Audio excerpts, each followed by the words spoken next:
एक किसान की फसल बारिश और ठंड की वजह से बार बार खराब हो रही थी। उसने भगवान से प्रार्थना की कि अब से मौसम उसकी जरूरत के हिसाब से चलना चाहिए। भगवान ने तथास्तु कह दिया। एक प्रचलित कथा के अनुसार पुराने समय में एक किसान की फसल बार बार खराब हो रही थी।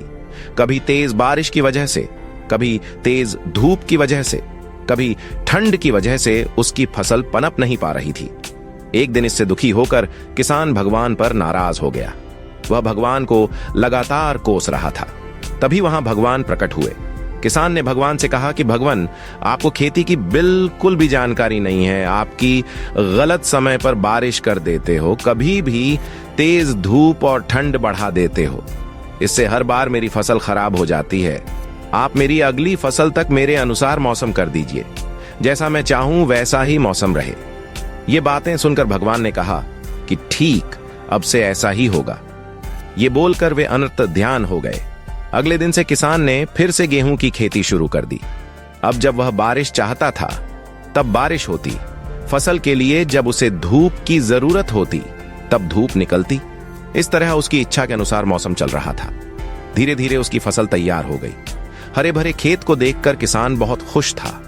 जब फसल कटाई का समय आया तो उसने देखा कि फसल की बालियों में गेहूं थे ही नहीं, सबकी सब खोखली बालियां थीं। ये देखकर उसने फिर से भगवान को याद किया।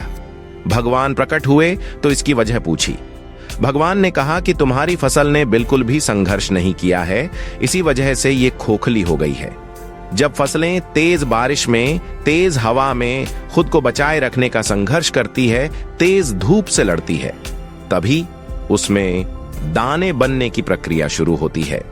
जिस तरह सोने को चमकने के लिए आग में तपना पड़ता है, ठीक उसी तरह फसलों के लिए भी संघर्ष जरूरी होता है।